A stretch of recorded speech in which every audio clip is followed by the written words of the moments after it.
ನಮಸ್ಕಾರ ರೀ ಎಲ್ಲರಿಗೂ ಅಮ್ಮನ ಅಡುಗೆ ಚಾನಲ್ಗೆ ಸ್ವಾಗತ. ನಾವು ಇವತ್ತೊಂದು ರೆಸಿಪಿ ಮಾಡೀವ್ರಿ. ಅದು ಏನಂದ್ರೆ ಬಜ್ಜಿ ಮಾಡೀವ್ರಿ. ನಾವು ಬಜ್ಜಿ ಅಂದ್ರೆ ಕಾಂದ ಬಜ್ಜಿ ಮಾಡೀವ್ರಿ. ಈಗ ಅದಕ್ಕೆ ಇಲ್ಲೇ ಏನೇನು ಬೇಕು ಅನ್ನೋದು ನೋಡ್ಕೊಂಬರೋಣ ಬರ್ರಿ. ನೋಡ್ರಿ, ಬಜ್ಜಿ ಅಂತೂ ಭಾರಿ ಬೆಸ್ಟ್ ಆಗ್ಯಾವ್ರಿ. ಕಾಂದ ಬಜ್ಜಿ ಅಂದ್ರೆ ಇವನ್ನ ಹಂಗೆ ಉದುರಿಸಿ ಬಿಡ್ಬೋದು ರೀ. ಈ ಥರನೂ ಬಿಡ್ಬೋದು. ನಾವು ಉದುರಿಸಿ ಅಂತೂ ಬಿಟ್ಟಿಲ್ರಿ, ಹಿಂಗೆ ಬಿಟ್ಟದ್ವಿ ಒಟ್ಟು. ಇಲ್ಲೇ ನೋಡ್ರಿ, ಇಲ್ಲೇ ಒಂದು ಪಾತ್ರೆ ತೊಗೊಂಡಿವ್ರಿ. ಪಾತ್ರೆ ತೊಗೊಂಡು ಈ ರೀತಿ ಇಷ್ಟು ತೊಗೊಂಡು ಒಂದು 10 ರಿಂದ 12 ಉಳ್ಳಾಗಡ್ಡಿ ಹೆರ್ಚಿವ್ರಿ. ನಾವು ದೊಡ್ಡವನ ಈ ರೀತಿ ಉದ್ದು ಹೆರ್ಚ್ಬೇಕ್ರಿ. ಅಗ್ದಿ ತೆಳ್ಳಗೆ ಹೆರ್ಚ್ಬೇಕ್ರಿ. ಅವತ್ತರನ ಈ ರೀತಿ ಬಜ್ಜಿ ಆಗಬೇಕಾದ್ರೆ ಬಾಯಾಗ ಕುರು ಒಟ್ಟು ಎಲ್ಲಿ ಹಿಟ್ಟು ಅನ್ನೋದು ಹತ್ತಂಗಿಲ್ಲ ರೀ. ಹಂಗೆ ಉಳ್ಳಾಗಡ್ಡಿ ಎಳಿ ಬರ್ತೈತೆ ರೀ. ನೋಡ್ರಿ, ಈಗ ಅಲ್ಲೇ ಅಜ್ವಾನ ಹಾಕಿದ್ದೀವಿ ರೀ. ಅಜ್ವಾನ ತಿಕ್ಕಿ ಹಾಕಿದ್ದಿಂದ ಅದು ಘಮ ಭಾರಿ ಚಂದ ಬರ್ತೈತೆ ರೀ. ರುಚಿಗೆ ತಕ್ಕಷ್ಟು ಉಪ್ಪು ಹಾಕಿದ್ದೀವಿ ರೀ.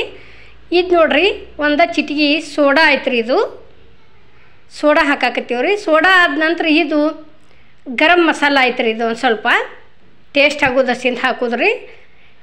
ಇದು ಧನಿಯಾ ಪೌಡ್ರ್ ಐತೆ ರೀ. ಧನಿಯಾ ಪೌಡ್ರ್ ಅಂದ್ರೆ ಕೊತ್ತಂಬರಿ ಬೀಜದ್ರಿ. ಇದು ಒಂದು ಸ್ವಲ್ಪ ಅರಿಶಿಣ ಪುಡಿ ಐತ್ರಿ. ಅರಿಶಿಣ ಪುಡಿ ಆದ ನಂತರ ಇಲ್ಲಿ ನೋಡ್ರಿ, ಈಗ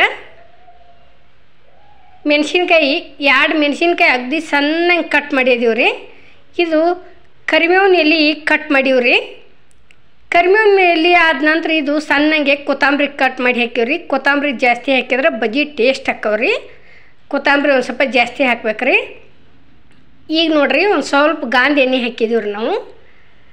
ನೋಡ್ರಿ, ಇದನ್ನೆಲ್ಲ ಏನೈತಿ ಫಸ್ಟ್ ಚಲೋ ತಂಗಿ ಹಿಂಗೆ ಬಾರ ಹಾಕ್ಯಕ್ಕೆ ಕೈಲೇ ಈ ರೀತಿ ಎಲ್ಲ ಮಿಕ್ಸ್ ಮಾಡ್ಕೋಬೇಕ್ರಿ. ಇದನ್ನು ನೋಡ್ರಿ, ಈಗ ಈ ರೀತಿ ಪೂರ್ತಿ ಕಲರ್ ಚೇಂಜ್ ಆಗೋವರೆಗೆ ನೋಡ್ರಿ. ಈಗ ಅವಾಗ ಹೆಂಗಿತ್ತು ಈಗ ಹೆಂಗಾತು ಈ ರೀತಿ ಆಗೋವರೆಗೂ ಅದನ್ನು ಕೈಲಿ ಕಲಸ್ಬೇಕ್ರಿ ಬಾರ ಹಾಕ್ಯಕ್ಕೆ. ಈಗ ನೋಡ್ರಿ, ಇದು ಕಡ್ಲೆ ಹಿಟ್ಟು ಐತ್ರಿ. ಅದು ಉಳ್ಳಾಗಡ್ಡಿಗೆ ಎಷ್ಟು ಹಿಡ್ತೈತಿ ಅಷ್ಟು ಹಾಕ್ಬೋದು ರೀ. ಅದನ್ನೇ ನಾವು ಮಾಪ್ ಮಾಡಿ ತೋರಿಸಿಲ್ಲ. ಯಾಕಂದ್ರೆ ನೀವು ಜಾಸ್ತಿ ಉಳ್ಳಾಗಡ್ಡಿ ಹೆರ್ಚಿದ್ರಿ ಅಂದ್ರೆ ಮತ್ತು ಇಷ್ಟ ಹಿಟ್ಟು ಸಾಲಂಗಿಲ್ಲ. ಹಿಂಗೆ ನೀವು ನಿಮ್ಗೆ ಎಷ್ಟು ಬೇಕಾಕೈತಿ ಅನ್ನೋದು ನೋಡ್ಕೊಂಡು ಅದರ ಪ್ರಮಾಣಲೇ ಮಾಡಿರಿ. ನಾವು ಅದರಲ್ಲೇ ಒಂದು ಹಾಕಿಬಿಟ್ಟಿವಿ ನೋಡ್ರಿ. ಒಟ್ಟು ಅಷ್ಟಕ್ಕೆ ಒಂದು 12 ಉಳ್ಳಾಗಡ್ಡಿ ಕಟ್ ಮಾಡಿದ್ದೀವಿ ನಾವು. ನೋಡ್ರಿ, ಈಗ ಇದನ್ನು ಕಲಸ್ಬೇಕಾದ್ರೆ ಎಲ್ಲಿ ಒಂದು ಹನಿ ನೀರು ಹಾಕಿಲ್ರಿ. ಒಟ್ಟು ಅದು ಏನು ಹಿಟ್ಟಿಗೆ ಇದಕ್ಕೆ ಉಳ್ಳಾಗಡ್ಡಿಗೆ ಉಪ್ಪು ಉಗಿತೀವ್ರಲೆ ಅದ ನೀರು ಬಿಡ್ತೈತೆ ರೀ. ಈಗ ನೋಡ್ರಿ, ಇಲ್ಲೇ ಎಣ್ಣೆ ಕಾದೈತಿ. ಗ್ಯಾಸ್ ಮೇಲೆ ಒಂದು ಕಡಾವಿಗೆ ಎಣ್ಣೆ ಹಾಕಿವ್ರಿ. ಎಣ್ಣೆ ಕಾದೈತಿ. ಬಜ್ಜಿ ಬಿಡಾಕತ್ತಿದ್ದೀವಿ ನೋಡ್ರಿ. ಈಗ ಹಿಟ್ಟು ಪೂರ್ತಿ ಹದ ಆಗೈತೆ ರೀ. ನೆನೆದು ಬಂದೈತಿ. ಒಂದು 10 ರಿಂದ 15 ನಿಮಿಷ ಮುಚ್ಚಿಟ್ಟಿದ್ದೀವಿ ರೀ. ನೋಡ್ರಿ, ಈಗ ಡೈರೆಕ್ಟಾಗಿ ಕಲಸಿದ ಗುಪ್ಲೇನೂ ಮಾಡ್ಬೋದು ರೀ. ಒಟ್ಟು 10 ಅಂದ್ರೆ 15 ನಿಮಿಷನ್ಯಾಗ ರೆಡಿ ಆಗುವಂಥ ಇದ್ರಿ ಇದು ರೆಸಿಪಿ. ನೋಡ್ರಿ, ಈಗ ಈ ರೀತಿ ಹೆಂಗೆ ಉಳ್ಳಾಗಡ್ಡಿ ಎಳಿ ಕಾಣ್ತೈತ್ರಲ್ಲ. ಮತ್ತು ಹಿಟ್ಟು ಭಾಳ ಜಾಸ್ತಿ ಹಾಕ್ಬಾರ್ದು ರೀ. ಈ ಉಳ್ಳಾಗಡ್ಡಿನ ಕಾಣೋದಿಲ್ಲ ರೀ, ಹಿಟ್ಟನ್ನು ಕಾಣ್ತೈತಿ. ಈ ರೀತಿ ಇದು ಎಣ್ಣೆ ಕರೆದು ಗುಪ್ಲೆ ಈಗ ಏನಿದು ಎಳಿ ಕಾಣಾಕ್ತಾವ್ರಲ್ಲ, ಅವು ತಿನ್ನೋ ಮುಂದೆ ಅಗ್ದಿ ಕುರು ಅನ್ನಿಸ್ತೈತ್ರಿ ಅದು. ನೋಡ್ರಿ, ಈಗ ಮತ್ತು 2ನೇ ಸಲ ಬಿಟ್ಟಿವಿ ನೋಡ್ರಿ. ಈಗ